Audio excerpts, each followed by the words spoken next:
জানো তো, এই রান্নাটা প্রথম শুনেও ছিলাম আর প্রথম খেয়েও ছিলাম একজনের বাড়িতে গিয়ে। তো তখন আমি শুনে ভেবেছিলাম বাদাম চিকেনও হয়। তো আমি ফার্স্ট টাইম ট্রাই করেছিলাম। ঠিক যতটা এক্সপেকটেশন বা ইন্টারেস্ট সহকারে খেতে শুরু করেছিলাম, খাবার পরে মনে হচ্ছে যে একদমই জিরোতে র্যাঙ্ক করছে।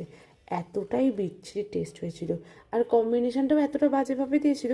তো আমি মনে করলাম বাদাম চিকেনটা পরোটা বা ভাতের সাথে ছাড়া আর অন্য কিছুতে যাবে বলে আমারও মনে হয় না।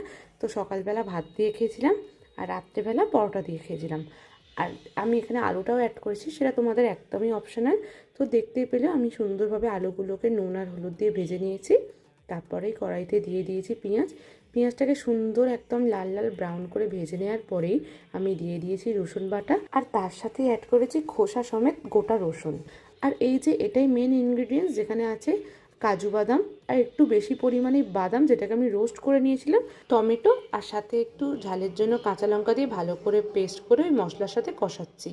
মশলাটা কষানোর পরে যেই মুহূর্তে তেলটা ছাড়বে তখনই দিয়েছি হলুদ, লঙ্কা, চিকেন মশলা বা মিট মশলা, তোমরা যা খুশি ইউজ করতে পারো। আর সাথে দিয়েছি একটু জিরে গুঁড়ো জাস্ট ফ্লেভারের জন্য। তারপরে দেখতে পাচ্ছ মশলাটা আবারও সুন্দর কষিয়ে নিয়েছি একদমই মাংস। এখানে মাংসে আমি নুন, ভিনিগার বা লেবুর রস কিচ্ছু মাখিয়ে রাখিনি, একদমই ফ্রেশ মাংসটা দিয়ে কষানো শুরু করেছি। আর এই মুহূর্তে আলু ভাজাটাও অ্যাড করেছি, যাতে মাংসর সাথে আলুটাও সেদ্ধ হয়ে যায়। এখনের দিনের যে আলু, মাংস সেদ্ধ হয়ে যাচ্ছে কিন্তু আলু সেদ্ধ হচ্ছে না, সব রান্নায় আলুটা সেদ্ধই হচ্ছে না প্রায়। তারপরেই অ্যাড করে দিয়েছি দেখো পরিমাণ মতো নুন আর চিনি। নুনটা আমি আগে দিইনি। আর এখানে দিয়ে দিয়েছি আমি একটু পরিমাণে টক দই, যেটা একদমই রিচ বা তেলটা ছাড়ার জন্য। আর টক দই দেওয়ার সঙ্গে সঙ্গে গ্যাসের ফ্লেমটাকে একদমই আমি লোতে করে দিয়েছি। এবারেই অ্যাড করলাম আমার স্পেশাল বাদাম চিকেনের সিক্রেট জিনিস, সেটা হলো গুঁড়ো দুধ। একদমই সুন্দরভাবে গুঁড়ো দুধটা, আমি এখানে কোনো গরম জলেও অ্যাড করিনি। আর এই মাংসে আমি এক্সট্রা করে কোনো গরম জল দেবো না, কারণ দই আর দুধের জন্য যে হারে তেল আর যে পরিমাণে জল বেরোবে তোমাদের চিকেন একদমই সুন্দর সেদ্ধ হবে, এটা আমি বলে রাখছি। আর প্রত্যেকটা মাংসতে তুমি যদি একটু গুঁড়ো দুধ অ্যাড করো, খুব সুন্দর মাংসে কম তেল থাকলেও খুব সুন্দর তেল ছেড়ে যায়। দেখতেই পাচ্ছ নিজে থেকে জল আর তেলেই মাংসটা সেদ্ধ হবে। মাঝে মাঝে একটু চাপা দেওয়ার পরে নাড়িয়ে নিতে হবে, নয়তো নিচে ধরে যেতে পারে। একদমই চাপা দিয়ে দিয়ে রান্না হবে।